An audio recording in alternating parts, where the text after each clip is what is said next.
بسم اللہ الرحمن الرحیم۔ تفسیر جلالین کا سبق چل رہا تھا۔ ہم نے پچھلے ایام کے اندر پڑھا تھا کہ حضرت عیسیٰ علیہ السلام نے فرمایا جو پینگے میں تھے، تو آپ نے کہا کہ یعنی جس کو پینگا کہہ لیں یا پھر گود کہہ لیں کہ انہوں نے گود کے اندر اللہ تعالیٰ کے رسول ہونے کا آپ نے کلام فرمایا چھوٹی عمر کے اندر، اور اپنی والدہ پر جو تہمت لگ رہی تھی اس تہمت کا انہوں نے دفاع کیا۔ انہوں نے یہ بھی کلام کیا کہ السلام والسلام علیہ یوم ولدت و یوم اموت و یوم ابعث، مجھ پر قیا جس دن میں پیدا ہوا اس دن مجھ پر سلام ہو، جس دن میں وفات پاؤں گا اس دن مجھ پر سلام ہو، اور جس دن میں زندہ اٹھایا جاؤں گا قبر سے اس دن بھی مجھ پر سلام ہو۔ ہم نے پڑھا تھا کہ ان دنوں کو سلام کے ساتھ خاص کیوں کیا، تو پھر اس کا جواب بھی ہم نے پڑھا تھا۔ تو پھر آج آگے ہم پڑھتے ہیں۔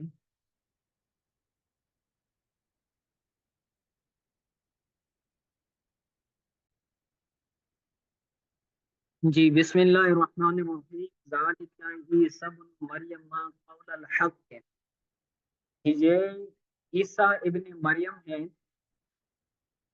یہ عیسیٰ ابن مریم ہے، حق کا قول ہے، یہ عیسیٰ ابن مریم حق کا قول ہے۔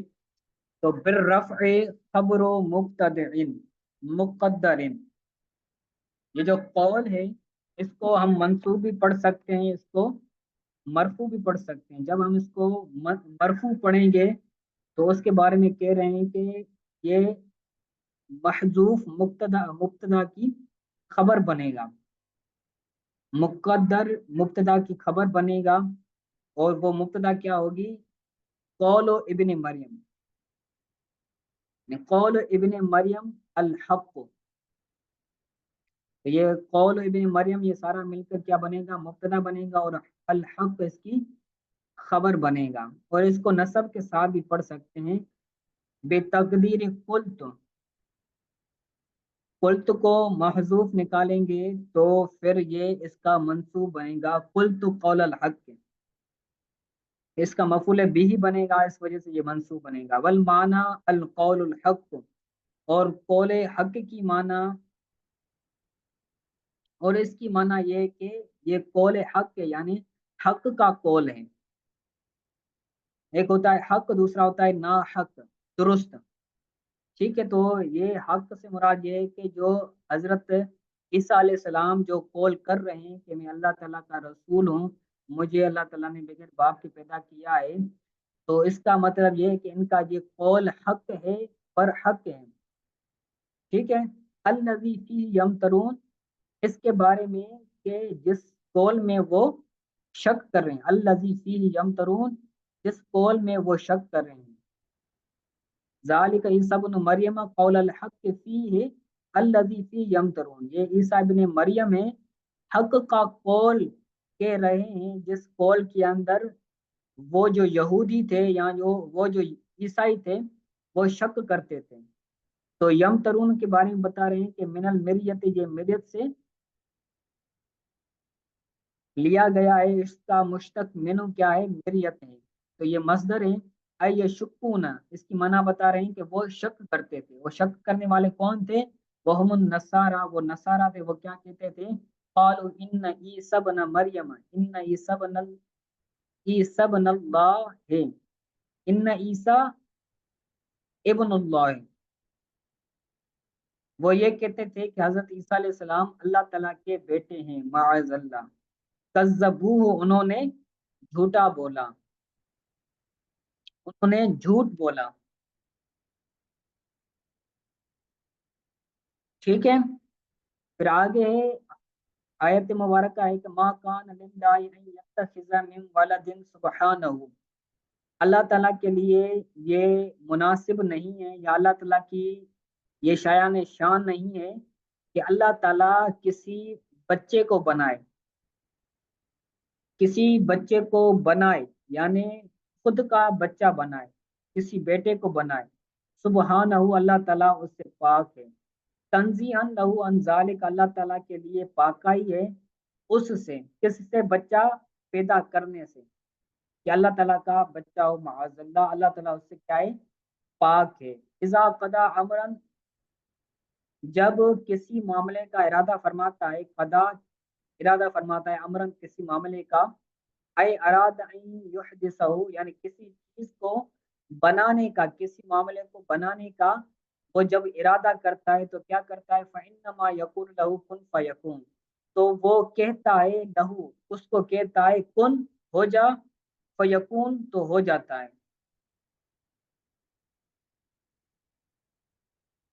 ٹھیک ہے، تو پھر یقول کے بارے میں بتا رہے ہیں کہ یقولو بھی پڑھ سکتے ہیں، یقولا بھی پڑھ سکتے ہیں۔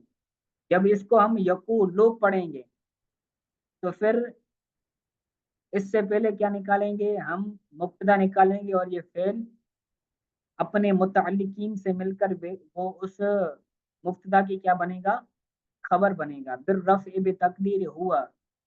یقول کو رفع کے ساتھ بھی پڑھ سکتے ہیں، بتقدیر ہوا، ہوا کو مقدر ماننے کے ساتھ، وبالنسب، اور یقولا منصوب بھی پڑھ سکتے ہیں، بتقدیر ان، ان مصدریہ کو مقدر مان کر اس کو منصوب بھی پڑھ سکتے ہیں۔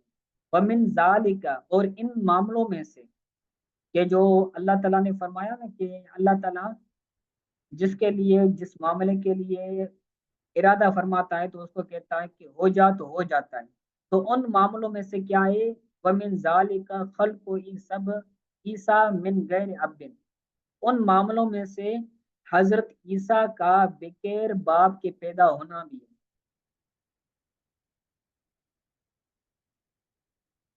آگے حضرت عیسیٰ علیہ السلام کا کلام ہے، وَإِنَّ اللَّهَ رَبِّي وَرَبَّكُمْ، وَإِنَّ اللَّهَ رَبِّي وَرَبُّكُمْ فَاعْبُدُوهُ، بے شک اللہ تعالیٰ میرا بھی رب ہے اور تمہارا بھی رب ہے، تو تم اس کی عبادت کرو۔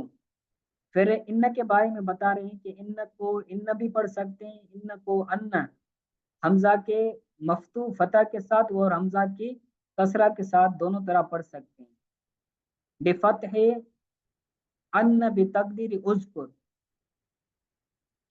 تو اذکر کے بعد ان کیا ہوتا ہے، تو آپ نے نحو کے اندر پڑھا ہوگا کہ ان کو کب ان پڑھا جاتا ہے اور کب ان پڑھا جاتا ہے، تو شروع کلام کے اندر جب ہو تو شروع کلام کے اندر یہاں قول کے مادہ میں سے کوئی لفظ آ جائے تو اس کے بعد ہم ان پڑھتے ہیں، اور شروع کلام کے اندر نہ ہو اور مادہ قول میں سے بھی کوئی لفظ اس سے پہلے نہ ہو تو وہاں پر کیا پڑھیں گے، ان پڑھیں گے، یا درمیانی کلام کے اندر ہو تو وہاں پر کیا پڑھیں گے، ان پڑھیں گے۔ تو بتا رہے ہیں کہ بفتح ان بتقدیر اذکر، جب اس کو اذکر نکالیں گے، اس سے پہلے اذکر نکالیں گے تو ان کیا ہو جائے گا، درمیانی کلام میں ہو جائے گا، تو اس کو ان پڑھیں گے، یعنی حمزہ کے فتح کے ساتھ پڑھیں گے۔ وَبِكَسْرِهَا بِتَقْدِيرِ قُلْ بِدَلِيلِ مَا قُلْتُ لَهُمْ،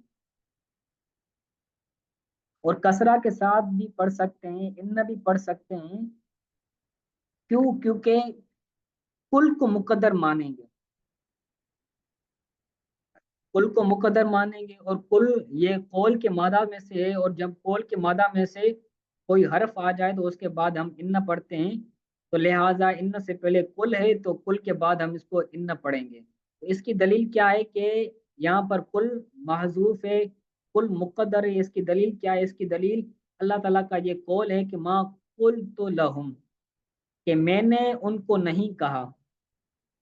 صحیح ہے، تو یہاں پر کیا آ رہا ہے، قول کا مادہ آ رہا ہے، تو اسی لیے ہم وہاں پر بھی کل نکالیں گے۔ تو آگے ترجمہ کرتے ہیں کہ ما قلت لهم الا ما امرتنی به ان اعبد اللہ ربی و ربکم۔